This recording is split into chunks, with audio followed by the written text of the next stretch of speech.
ऋतुगंध अक्षरांचा चारुलता विस्फुते. पाचवे पुष्प दीपपूजन. आषाढ अमावस्या. दिव्याची अवस, दिव्याचे पूजन आणि संस्कृतीचे तेज.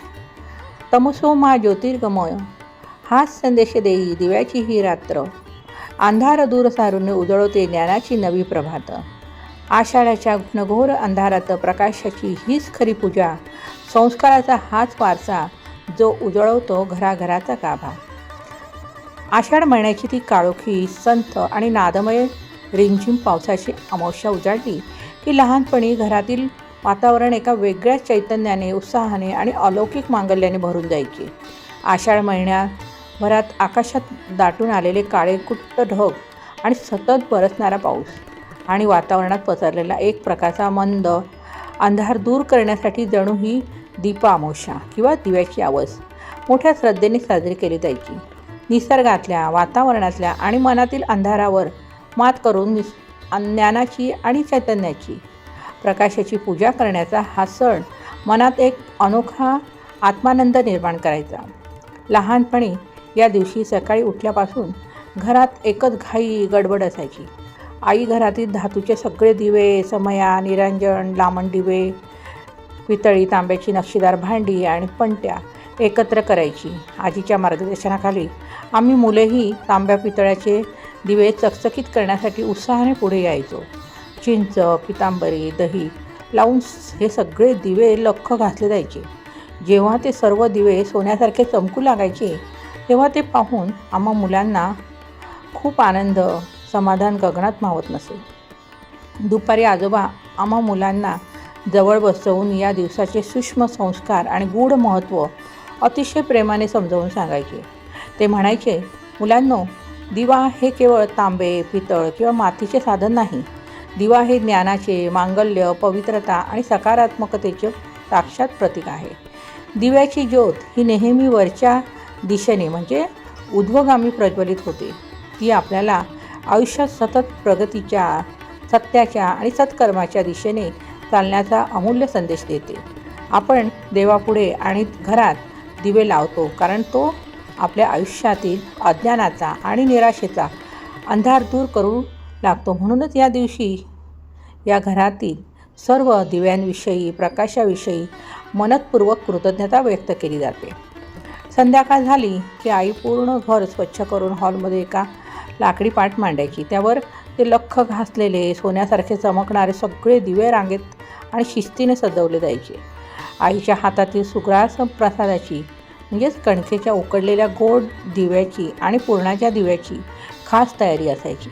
पाटावरील दिव्याची पूजा केली जायची. त्यांना हळद, कुंकू, अक्षता, सुगंधी फुले आणि केवड्याचे पान वाहिली जायची.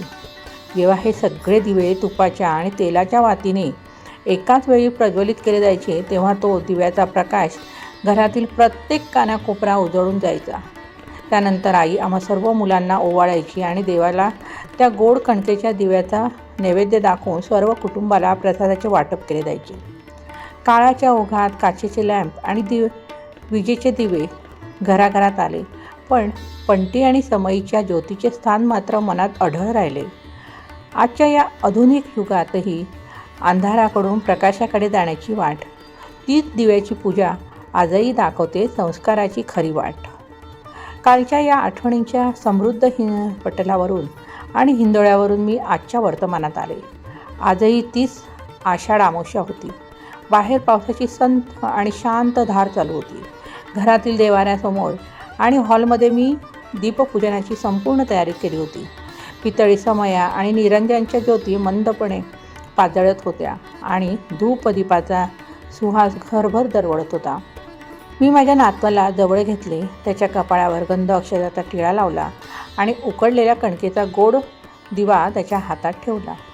त्याने तो दिवा अत्यंत कुतूहलाने पाहिला आणि आजच्या डिजिटल युगातल्या मुलाच्या सहजतेने विचारले, आजी, आज तर आपल्या घरात एवढ्या डिझायनर आणि रंगीबेरंगी LED लाईट्स आहेत. स्विच दाबला की लगेच सगळीकडे उजेड होतो. मग आपण अजूनही हे तेल, तुपाचे दिवे लावून त्याची पूजा का करतो?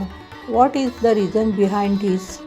त्याच्या या निष्पाप, आधुनिक पण अत्यंत विचार करायला लावणाऱ्या प्रश्नांवर मी हसले आणि म्हणाले, बाळा, तुझा प्रश्न अगदी रास्त आहे.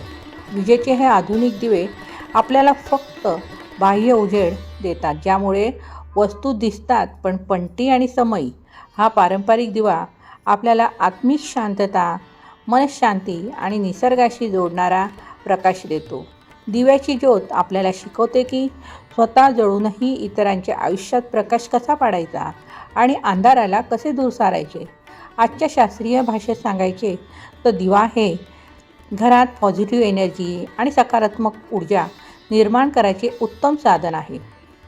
अन बाळा, दिव्याची पूजा करणं म्हणजे केवळ धातूची किंवा मातीची पूजा करणे नाही, तर आपल्या संस्कृतीने आपल्याला दिलेल्या ज्ञानाची, मूल्यांची आणि प्रकाशाची कृतज्ञतापूर्वक पूजा करणे आहे. आयुष्यात कितीही कठीण प्रसंग आले, दुःखाचे किंवा निराशेचा अंधार आला, तरी धीर सोडू नये आणि मनात आशेचा, विश्वासाचा एक दिवा सतत प्रज्वलित ठेवावा. हा संदेश ही दीप अमावस्या आपल्याला देते.